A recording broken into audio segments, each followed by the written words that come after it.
लोकसभा चुनाव से पहले भारतीय जनता पार्टी ने ऐसा मास्टर स्ट्रोक लगाया कि बिहार के दो राजनीतिक धुरंधरों के होश उड़ गए। भारत रत्न देने का ऐलान जननायक कर्पूरी ठाकुर को, जो बिहार के मुख्यमंत्री रहे और अति पिछड़ा समाज से आते हैं, और जो अति पिछड़ा और पिछड़ा की राजनीति है उसके नजरिए से ऐलान बेहद खास है। लोकसभा चुनाव के पहले नीतीश कुमार, लालू यादव या फिर लगातार उन नेताओं की तरफ से कर्पूरी ठाकुर को भारत रत्न दिए जाने की मांग होती रही, जो पिछड़ा अति पिछड़ा की राजनीति करते रहे। लेकिन केंद्र के पहले की सरकारों ने कभी भी इस ऐलान पर अपनी मुहर नहीं लगाई, जो फैसला है वो नहीं लिया। अब प्रधानमंत्री नरेंद्र मोदी की नेतृत्व वाली सरकार ने जो भारत रत्न है वो देने का ऐलान किया कर्पूरी ठाकुर को। कर्पूरी ठाकुर, जिनको बिहार में सामाजिक न्याय की लड़ाई का पहला योद्धा बताया जाता है, वो कर्पूरी ठाकुर अब बिहार ही नहीं देश के लिए लोकसभा चुनाव से पहले पिछड़ा अति पिछड़ा पॉलिटिक्स में एक धुरी बन गए हैं। जब कल ऐलान हुआ कि भारत रत्न कर्पूरी ठाकुर को दिया जाएगा, उसके बाद लगातार सभी पार्टियों के नेताओं ने इसका स्वागत किया। नीतीश कुमार, जो बिहार के मुख्यमंत्री हैं, उन्होंने भी केंद्र सरकार के इस फैसले का स्वागत किया। लेकिन नीतीश ने सोशल मीडिया पर पहले जो अपनी राय रखी, उसमें प्रधानमंत्री नरेंद्र मोदी को आभार नहीं जताया था। बाद में उन्होंने पीएम मोदी का भी आभार जताया। इसके बाद ये चर्चा होने लगी कि क्या बिहार में कर्पूरी ठाकुर को भारत रत्न मिलने के बाद कोई बड़ा सियासी उलटफेर हो सकता है। क्या नीतीश कुमार केंद्र सरकार के, मोदी सरकार के इस फैसले के बाद बीजेपी के और करीब आ गए हैं, या फिर बीजेपी अकेले ही लोकसभा चुनाव के लिए कमर कस चुकी है। नीतीश और लालू को झटका देने के लिए उसने जननायक को भारत रत्न देने का ऐलान कराया, और अब जो अति पिछड़ा राजनीति है लालू यादव और नीतीश कुमार की, उसको अब हाशिए पर लगाने की तरफ बीजेपी बढ़ेगी। कई तरह के सवाल लगातार बिहार के राजनीतिक गलियारे में तैर रहे हैं, लेकिन जो जेडीयू के नेता हैं वो लगातार कह रहे हैं कि अगर केंद्र सरकार ने यह फैसला किया है तो हमें इस फैसले का स्वागत करना चाहिए, और हमने राजनीतिक शिष्टाचार के तौर पे हमारे नेता ने इसका स्वागत किया है।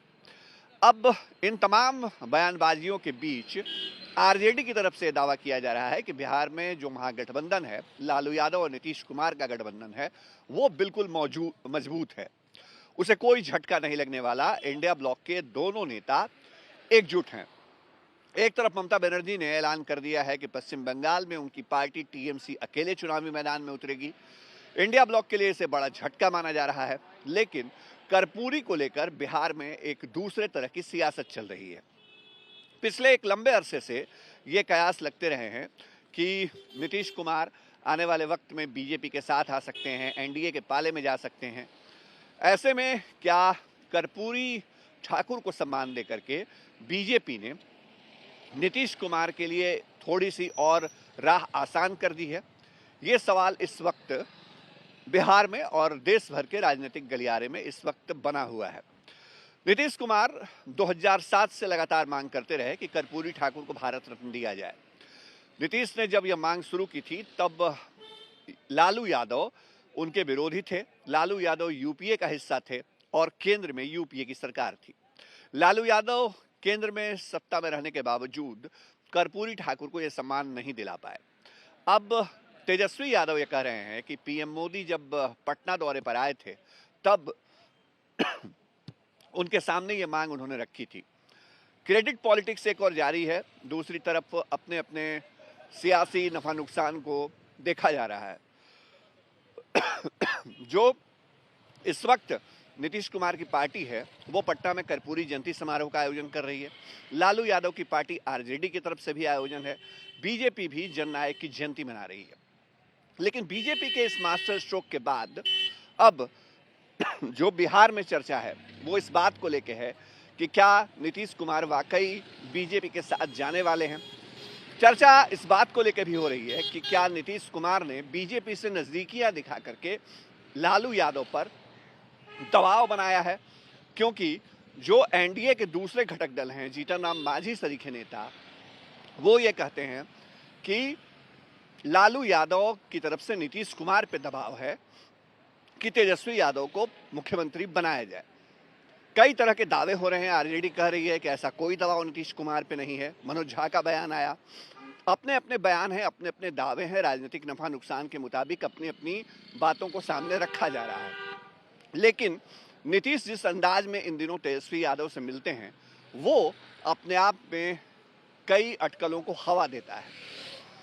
ऐसे में नीतीश कुमार के पास क्या विकल्प हैं? नीतीश कुमार ने जाति आधारित गणना के बाद बिहार में अति पिछड़ा राजनीति के जरिए लोकसभा चुनाव को साधने की कोशिश की थी।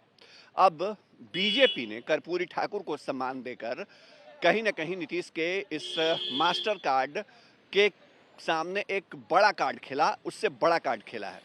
नीतीश कुमार क्या राजनीतिक तौर पे मजबूर हो जाएंगे कि वो बीजेपी के साथ आएं, या नीतीश के खिलाफ बीजेपी अकेले चलने की सबसे मजबूत वजह के साथ लोकसभा चुनाव में आगे बढ़ेगी? अपने आप में इनको लेकर अलग अलग दावे हैं, अलग अलग चर्चाएं हैं, लेकिन राजनीतिक जानकार ये मानते हैं कि कर्पूरी इस वक्त बिहार ही नहीं, देश की सियासत की धूरी बन गए हैं, क्योंकि बीजेपी का मास्टर स्ट्रोक उनके विरोधियों को परेशान कर रहा है। सहयोग कैमरा पर्सन नदीम आलम के साथ शशि भूषण, चुनाव आज तक, पटना।